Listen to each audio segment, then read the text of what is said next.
Mes frères bien-aimés, à quelques jours de Noël, une voix retentit à nos oreilles, une voix qui retentit à travers tous les âges. Cette voix avait commencé dans la bouche du prophète Isaïe bien longtemps avant la venue du Seigneur. Elle a été reprise par saint Jean-Baptiste au moment même de sa venue. Et chaque année, elle retentit en ce 4e dimanche de l'Avent que la liturgie nous fait entendre. Préparez les chemins du Seigneur, que toute vallée soit comblée, toute montagne abaissée, tout chemin tortueux devienne droit. Et une promesse, toute chair verra le salut de Dieu. Préparez les chemins du Seigneur. Mes frères bien-aimés, cette voix qui retentit nous appelle aujourd'hui à préparer notre cœur à la venue du Sauveur, venu à Noël par son incarnation, venu à la fin des temps par son retour en gloire, et venu du Seigneur chaque jour, quotidiennement, par sa grâce, qui vient féconder notre cœur, telle la rosée qui descend en nous. Dieu donne gratuitement, et le mystère de Noël souligne cette gratuité, mais son amour ne peut porter du fruit que s'il arrive dans un cœur préparé. Oui, à Noël, toute chair, toute, qu'elle croie ou non, verra le salut de Dieu, mais c'est seulement dans les cœurs préparés que ce salut va porter du fruit. Il nous faut donc nous préparer activement à Noël. Et pour cela, cette voix qui crie dans le désert nous indique 3 directions. Rendre droit les chemins, abaisser les montagnes, combler les fossés. Rendre droit les chemins, c'est d'abord avoir une intention droite et directe, orientée vers Dieu. La nature a une fin, et notre cœur aussi a une fin, un but. Toutes les réalités de la nature vont à leur but. La petite goutte d'eau de l'aspergès a son but, elle va toucher la personne qu'elle vise. La fleur du tournesol se tourne spontanément vers le soleil. Le chat, même un peu vieux et ratatiné, se jette spontanément sur son pâté. Pour notre cœur, il n'y a pas de cette spontanéité. Il faut un acte libre, un acte de volonté qui doit nous orienter fondamentalement vers le Seigneur. Et cet acte peut être plus ou moins fort, plus ou moins direct.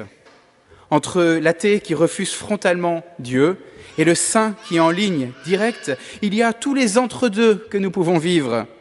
Et notre vie est malheureusement bien tortueuse avec tous ces péchés qui vont faire autant de détours pour aller vers Dieu. Oui, Seigneur, peut-être un peu vers vous, mais pas directement. Voilà, j'ai des chemins qui sont tortueux. Et nous préférons souvent le péché à Dieu. Nous préférons l'amour de nos envies à l'amour de Dieu. Mes frères bien-aimés, en ces jours qui nous amènent à Noël, il faut cultiver l'intention de ne désirer qu'une seule chose, et une seule chose directement, plaire à Dieu en tout. Et on cultive cette pensée dans la prière. Prenons le temps de prier. Volons ce temps, volons-le sur nos préparatifs, sur nos moments en famille, sur nos moments de repos même. Par pitié, prenons le temps de prier pour désirer plus ardemment et plus directement Dieu. Voilà ce que c'est rendre droit nos sentiers. Abaisser les montagnes, c'est ensuite grandir dans l'humilité. Les grâces de Noël résistent aux orgueilleux qui se croient supérieurs parce qu'ils sont intelligents, parce qu'ils sont puissants, parce qu'ils sont riches, parce qu'ils ont le pouvoir. Pour accepter de tout recevoir d'un enfant, d'un petit nourrisson qui ne dit pas un mot, il faut se faire petit. Qui s'élève sera abaissé, mais qui s'abaisse sera élevé, nous dit Jésus. Il faut grandir, oui, mais grandir en humilité. Il faut chercher à faire des efforts, mais pour s'abaisser, pour descendre. Et pour grandir dans cette humilité, eh bien, il y a 3 moyens. Le premier, c'est d'abord de rendre grâce pour les dons reçus.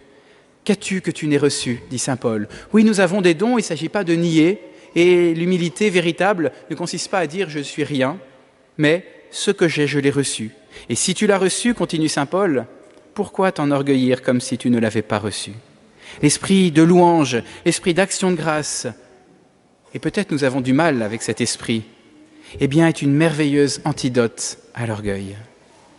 Le second moyen pour grandir en humilité, c'est de se regarder en vérité, par un examen de conscience sérieux et lucide. Je me regarde à la lumière de l'Esprit Saint. Je regarde ce que je fais et je regarde vraiment le mal que je peux faire. Examen de conscience au moins hebdomadaire, au moins, et encore mieux quotidien. Et puis le troisième moyen, c'est d'accepter les remarques négatives des autres. Saint François de Sales disait que reconnaître ses propres péchés, ce n'est pas de l'humilité, c'est de la lucidité. Il disait, l'humilité, c'est d'accepter que les autres nous les fassent remarquer. Mon conjoint me fait remarquer un petit défaut, Oui, Seigneur, je l'accepte. On me fait une remarque peu agréable sur le comportement de mes enfants, qui n'est, il est vrai, pas toujours parfait. Oui, Seigneur, je l'accepte. Un supérieur me fait une mise en garde. Oui, Seigneur, je l'accepte. Mes frères bien-aimés, seule l'humilité nous ouvrira les grâces de Noël. Et voilà pourquoi il faut rabaisser les montagnes de notre orgueil. C'est un don de Dieu, ce don d'humilité, vraiment un don, mais un don auquel on coopère par l'action de grâce, par l'examen de conscience et l'acceptation des remarques. Combler les fossés, c'est enfin enlever la crainte de nos cœurs devant les épreuves de la vie, les épreuves du monde, les épreuves de notre pays, devant notre difficulté à progresser spirituellement, devant nos péchés répétés. On peut être tenté du pire des péchés. Ce pire des péchés, c'est le découragement. Et c'est le ravin que le démon veut creuser. Et c'est justement ce fossé qu'il nous faut combler dans ce temps de l'Avent. Il faut le combler avec la confiance. La fête de Noël qui rapproche nous rappelle que tout est possible. Si Dieu, tout-puissant, éternel, sans limite, le Dieu fort, le Dieu terrible, a pu se faire homme, a pu se faire petit enfant pour nous sauver, s'il a pu se faire si pauvre et si petit pour venir se mettre à notre niveau, comment pouvons-nous douter que tout est possible et que son amour pour nous est immense et qu'il a un désir extraordinaire de nous sauver? Comment pouvons-nous douter? Comment pouvons-nous ne pas être amenés à la confiance? Dites à ceux qui ont le cœur troublé, prenez courage et ne craignez pas, car voici votre Dieu qui amènera la vengeance et la rétribution. Dieu viendra lui-même et vous sauvera. Ces paroles, ce sont les paroles du prophète Isaïe entendues hier dans une des 5 lectures de la messe du samedi des 4 temps. Oui, c'était une parole de consolation pour le peuple d'Israël accablé par l'ennemi. Dieu va venir et il va vous dire « Prenez courage parce que je vais vous sauver ». Ces paroles de consolation, ces paroles invitent à la confiance en l'action de Dieu dans le monde et dans notre vie personnelle.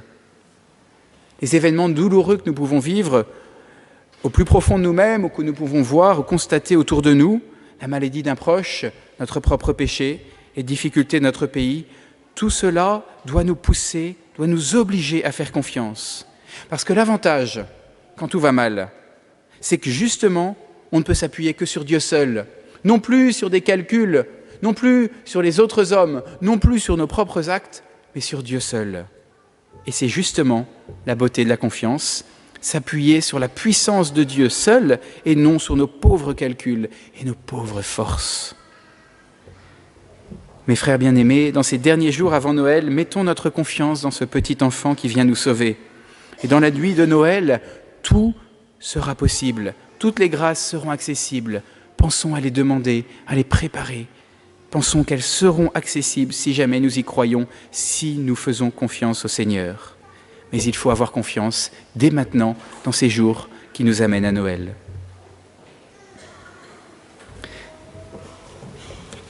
Seigneur notre Dieu, l'oraison de la messe nous a fait prier ainsi. Excitez votre puissance et venez. Voilà notre attente à l'approche de Noël. Excitez votre puissance dans notre vie et venez nous sauver.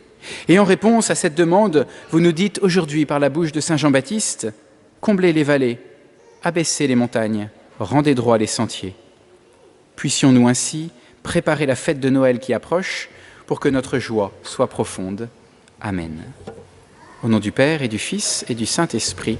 Amen.